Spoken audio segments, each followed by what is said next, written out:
Hello guys, welcome back to my channel. Teaser ನೋಡಿದ್ರಾ? ಏನು ಅನ್ನಿಸ್ತು? ಮಾತಾಡೋಣ ಬನ್ನಿ. ಆದರೆ ಅದಕ್ಕಿಂತ ಮುಂಚೆ ಒಂದು ಸಣ್ಣ ರಿಕ್ವೆಸ್ಟ್, ನೀವಿನ್ನೂ ನನ್ನ ಚಾನಲ್ಗೆ ಸಬ್ಸ್ಕ್ರೈಬ್ ಮಾಡ್ಕೊಂಡಿಲ್ಲ ಅಂತಂದರೆ ಈಗಲೇ ಸಬ್ಸ್ಕ್ರೈಬ್ ಮಾಡಿ ಮತ್ತು ನನ್ನ ಹೊಸ ಪ್ರಯತ್ನಗಳಿಗೆ ಸಪೋರ್ಟ್ ಮಾಡಿ ಅಂತ ಕೇಳ್ಕೊತೀನಿ. ಇಂಟ್ರೋ ಮುಗೀತು, ವಿಡಿಯೋ ಒಳಗೆ ಹೋಗೋಣವಾ? ನಾನು ಸಾಮಾನ್ಯವಾಗಿ ಯಾವುದೇ ಒಂದು ಸಿನಿಮಾ ಟೀಮ್ ಹೊಸ ಪ್ರಯೋಗ ಅಥವಾ ಹೊಸ ಸಾಹಸಕ್ಕೆ ಕೈ ಹಾಕಿದ್ರೆ ಮೊದಲು ನಿಂತ್ಕೊಂಡು ಚಪ್ಪಲೆ ತಟ್ಟೋನು ನಾನು. ಈ ಕಾಲದಲ್ಲೂ ಲೇಜಿ ಮೇಕರ್ಸ್ಗಳು ಅಥವಾ ಕೇವಲ ಕ್ಯಾಶ್ ಗ್ರ್ಯಾಬ್ ಇನ್ಸ್ಟಾಲ್ಮೆಂಟ್ಸ್ಗಳ ಹಿಂದೆ ಬೀಳದೆ ಸ್ವಂತ ಕ್ರಿಯೇಟಿವಿಟಿ ನಂಬಿಕೊಂಡು ಬರೋರ ಪರವಾಗಿ ನಾನು ಸುಮಾರು ಮಾತಾಡಿದ್ದೀನಿ. ಆದರೆ ಕೆಲವೊಮ್ಮೆ ಅತಿರೇಕದ ಕ್ರಿಂಜ್ ಕಂಟೆಂಟ್ಗಳನ್ನ ಡಿಫೆಂಡ್ ಮಾಡೋದಕ್ಕೆ ತುಂಬಾನೇ ಕಷ್ಟ ಆಗುತ್ತೆ. ಟಾಕ್ಸಿಕ್ ಸಿನಿಮಾದ ಮಾರ್ಕೆಟಿಂಗ್ ರನ್ ಸದ್ಯಕ್ಕೆ ಒಂದು ದೊಡ್ಡ ಮೆಸ್ ಆಗಿ ಕನ್ವರ್ಟ್ ಆಗಿದೆ. ಇದನ್ನ ನಾವಿಲ್ಲಿ ಕ್ಲಿಯರ್ ಆಗಿನೇ ನೋಡ್ಬೋದು. ಈ ಸಿನಿಮಾ ಅನೌನ್ಸ್ ಆದಾಗಿನಿಂದಲೂ ಎಲ್ಲವೂ ಸ್ಮೂತ್ ಆಗೇ ನಡೀತಿಲ್ಲ. ಪದೇ ಪದೇ ರಿಲೀಸ್ ಡೇಟ್ ಚೇಂಜ್ ಆಗ್ತಾನೆ ಇದೆ. ಅದಕ್ಕೆ ಕೊಡ್ತಾ ಇರೋಂಥ ರೀಸನ್ಸು ಪ್ರಾಪರ್ ಆಗಿಲ್ಲ. ಕೆಲವರು ಇದನ್ನ ಡೈರೆಕ್ಟರ್ ವಿಷನ್ ಅಂತಂದ್ರೆ, ಇನ್ನು ಕೆಲವರು ಯಶ್ ಅವರ ಸಿನಿಮಾದಲ್ಲಿ ಗೋಸ್ಟ್ ಡೈರೆಕ್ಟಿಂಗ್ ಮಾಡ್ತಿದ್ದಾರೆ ಅಂತ ಹೇಳ್ತಾರೆ. KVN ಪ್ರೊಡಕ್ಷನ್ ಅವರ ಪರಿಸ್ಥಿತಿ ನೋಡಿದ್ರೆ ನಿಜಕ್ಕೂ ಅಬ್ಸಲ್ಯೂಟ್ ಮಿಸ್ಟ್ರಿ ಅಂತ ಅನ್ಸುತ್ತೆ. ಯಾಕಂದ್ರೆ ಅವ್ರದೇ ಪ್ರೊಡಕ್ಷನ್ ಮತ್ತೊಂದು ದೊಡ್ಡ ಸಿನಿಮಾ ಜನನಾಯಕ. ಆ ಚಿತ್ರದ ಹೀರೋ ಈಗ ಸಿಟ್ಟಿಂಗ್ ಚೀಫ್ ಮಿನಿಸ್ಟರ್. ಆದರೂ ಈ ಸಿನಿಮಾನ ರಿಲೀಸ್ ಮಾಡುವಂತ ಲಕ್ಷಣ ಕಾಣ್ತಿಲ್ಲ. ಇನ್ನು ಇವತ್ತು ಡ್ರಾಪ್ ಆಗಿರೋ ಹೊಸ ಟೀಸರ್ನ ವಿಚಾರಕ್ಕೆ ಬರೋದಾದ್ರೆ, ಇದಕ್ಕೆ ಲೇಡೀಸ್ ಅಂಡ್ ಲೇಡೀಸ್ ಅಂತ ಟೈಟಲ್ ಇಟ್ಟಿದ್ದಾರೆ. ಮೇಕರ್ಸ್ ಹೆಣ್ಣು ಮಕ್ಕಳಿಗೆ ಎಷ್ಟು ರೆಸ್ಪೆಕ್ಟ್ಫುಲ್ ಆಗಿದ್ದಾರೆ ಅನ್ನೋದು ಟೀಸರ್ನ ತಮ್ಮನೇಲಿ ನೋಡಿದ್ರೇನೆ ಗೊತ್ತಾಗುತ್ತೆ. ಯಾಕಂದ್ರೆ ಅಲ್ಲಿರೋದು ಯಶ್. ಈ ಸಿನಿಮಾವನ್ನ a fairy tale for grown ups ಅಂತ ಡಿಸ್ಕ್ರೈಬ್ ಮಾಡಿದ್ದಾರೆ. ಅಂದ್ರೆ ಇದರಲ್ಲಿ ವೈಲೆನ್ಸ್ ಮತ್ತು ಸೆಕ್ಸಿ ಥೀಮ್ಸ್ಗಳು ಹೆಚ್ಚಿರ್ತವೆ ಅನ್ನೋದು ಮುನ್ಸೂಚನೆ ಇತ್ತು. ಮೊದಲ ಟೀಸರ್ನಲ್ಲೇ ಯಶ್ ಅವರು ಒಂದು ಹುಡುಗಿ ಜೊತೆ ಸೆಕ್ಸ್ ಮಾಡ್ತಾ ಬ್ಲಾಸ್ಟ್ ಆಗೋಕೆ ಕಾಯೋ ವಿಜುವಲ್ಸ್ನ ತೋರಿಸಿದ್ರು. ಆದರೆ ಇವತ್ತಿನ ಟೀಸರ್ನ ಐರನಿ ಏನಪ್ಪಾ ಅಂತಂದ್ರೆ, ಟೈಟಲ್ ಲೇಡೀಸ್ ಅಂತ ಇದ್ರೂನು ಇಂಟ್ರೊಡ್ಯೂಸ್ ಮಾಡ್ತಿರುವಂತ ಹೆಣ್ಮಕ್ಳಿಗಿಂತ ಯಶ್ ಅವರೇ ಇಡೀ ಟೀಸರ್ನಲ್ಲಿ ಹೈಲೈಟ್ ಆಗ್ತಾರೆ. ಈ ವಿಜುವಲ್ಸ್ಗಳನ್ನ ನೋಡ್ತಾ ಇದ್ರೆ ಇದು ಗೀತು ಮೋಹನ್ ದಾಸ್ ಅವರ ವಿಷನ್ಗಿಂತ ಕೇವಲ ಮೇಲ್ ಗೇಜ್ನ ಕ್ಯಾಟರಿಂಗ್ ಆಗಿರೋ ತರ ಕಾಣಿಸ್ತಿದೆ. ಸಿನಿಮಾಟೋಗ್ರಫಿ ಸ್ಟೈಲ್, ಫ್ರೇಮ್ಸ್ ಮತ್ತು ಆ ಡೈಲಾಗ್ಸ್ಗಳನ್ನ ನೋಡ್ತಾ ಇದ್ರೆ ಇದು ಗ್ಯಾರಂಟಿ ಯಶ್ ಅವರ ಕೈವಾಡಾನೆ ಅಂತ ಅನ್ಸುತ್ತೆ. ಗೀತು ಮೋಹನ್ ದಾಸ್ ಅವರ ಹಿಂದಿನ ಸಿನಿಮಾ ಲಯರ್ಸ್ ಡೈಸ್ ನೋಡಿದವ್ರಿಗೆ ಗೊತ್ತಿರುತ್ತೆ, ಅಲ್ಲಿರೋ ಎಸ್ಥೆಟಿಕ್ ಶೈಲಿಗೂ ಇದಕ್ಕೂ ತುಂಬಾನೇ ವ್ಯತ್ಯಾಸ ಇದೆ ಅಂತ. ಯಶ್ ಅವರು ಕೇವಲ ಗೀತು ಮೋಹನ್ ದಾಸ್ ಅವರನ್ನ ಫ್ರೆಂಟ್ ಆಗಿ ಇಟ್ಕೊಂಡು ತಮಗೆ ಬೇಕಾದನ್ನ ಮಾಡ್ತಿದ್ದಾರೆ ಅಂತ ಅನ್ಸುತ್ತೆ. ಮೊದಲ ಫ್ರೇಮ್ನಿಂದಲೇ ಯಶ್ ಅವರಿಗೆ ಆ ಹಾಫ್ ಬ್ರೋಕನ್ ಇಂಗ್ಲಿಷ್ ಅಥವಾ ಆ ರ್ಯಾಂಡಮ್ ಸೇಯಿಂಗ್ಸ್ಗಳು ಆಗಿ ಹೇಳುವಂತ ಡೈಲಾಗ್ಸ್ ಇವೆಲ್ಲವೂ ಅವರ ರೈಟಿಂಗ್ಸ್ನ ಮುನ್ಸೂಚನೆ. ಒಂದು ಸಲ ಆ ರಿದಮು ಆ ಸ್ಟೈಲ್ ಇಷ್ಟ ಆದವ್ರಿಗೆ ಪುನಃ ಪುನಃ ಅದನ್ನೇ ನೋಡೋದಕ್ಕೆ ಬೋರ್ ಆಗ್ಬಿಡುತ್ತೆ. ಪುಷ್ಪ ಬಂದಾದ್ಮೇಲೆ ಎಲ್ಲಾ ಸೌತ್ ಇಂಡಿಯನ್ ಲ್ಯಾಂಗ್ವೇಜಸ್ ಅವ್ರು ಕೂಡ ಅದೇ ಸ್ಟೈಲ್ನ ಕಾಪಿ ಮಾಡೋದಕ್ಕೆ ಟ್ರೈ ಮಾಡ್ತಾ ಹೋಗ್ತಾ ಇದ್ದಾರೆ. ಬಟ್ ರಿಸಲ್ಟ್ಸ್ ಏನಾಗ್ತಿದೆ ಅನ್ನೋದು ನಿಮ್ ಕಣ್ಮುಂದೆನೇ ಇದೆ.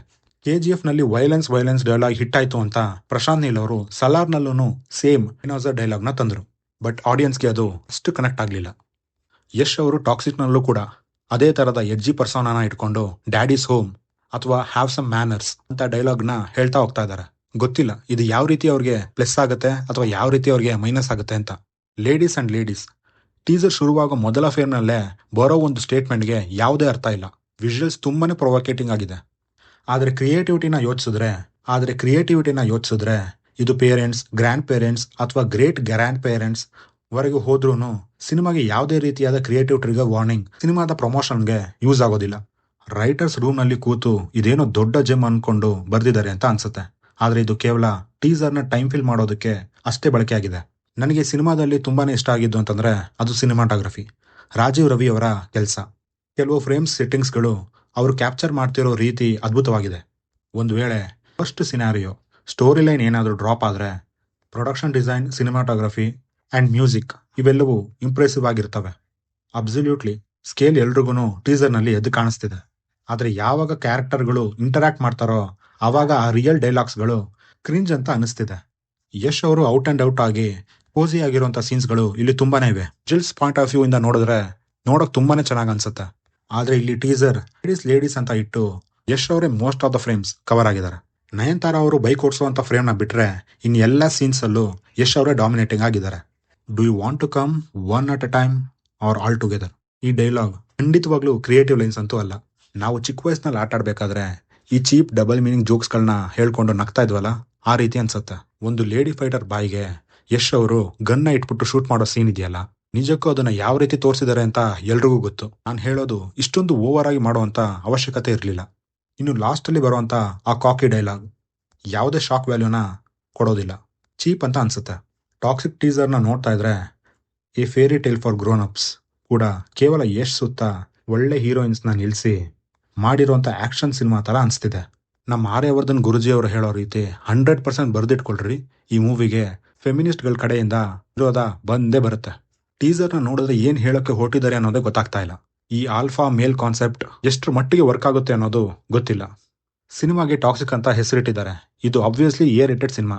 ಎಷ್ಟು ಮಾರಲ್ ಕಂಪಾಸ್ ಇಲ್ಲದೆ ವಿಲನ್ ಕ್ಯಾರೆಕ್ಟರ್ನ ಮಾಡ್ತಿರ್ಬೋದು, ಎಲ್ಲವೂ ಓಕೆ. ಬಟ್ ಈ ರೀತಿ ಶಾಕ್ ವ್ಯಾಲ್ಯೂ ಡೈಲಾಗ್ಸ್ಗಳು ಚೀಪ್ ಮಾರ್ಕೆಟಿಂಗ್ ಗಿಮಿಕ್ ಅಂತ ಅನಿಸ್ತಿದೆ. ಪರ್ಸ್ನಲಿ ನನಗಂತೂ ಟಾಕ್ಸಿಕ್ ವಲ್ಗ್ಯಾರಿಟಿನ ಸ್ವಲ್ಪ ಜಾಸ್ತಿನೇ ಯೂಸ್ ಮಾಡ್ಕೊಂಡ್ರು ಅಂತ ಅನಿಸ್ತಿದೆ. ಸೊ ನೋಡೋಣ ಇನ್ನು ಸಿನಿಮಾ ಹೇಗಿರುತ್ತೆ ಅಂತ. ಇನ್ನು ನೀವೇನಾದರೂ ಈ ಟೀಸರ್ನ ಆಲ್ರೆಡಿ ನೋಡಿದರೆ ಹೇಗನ್ನಿಸ್ತು ಅಂತ ದಯವಿಟ್ಟು ಕೆಳಗಡೆ ಕಮೆಂಟ್ ಮಾಡಿ ತಿಳಿಸಿ. ನೋಡಿಲ್ಲ ಅಂತಂದರೆ ನೋಡೋಕ್ಕೆ ಹೋಗಬೇಡಿ, ನೋಡಿದ್ರೂ ಬೇಜಾರು ಮಾಡ್ಕೋಬೇಡಿ. ಮುಂದಿನ ವಿಡಿಯೋದಲ್ಲಿ ಸಿಗೋಣ ಅಂತ ಹೇಳ್ತಾ ನಾನಿನ್ನು ಹೋಗ್ಬಿಟ್ಟು ಬರ್ತೀನಿ.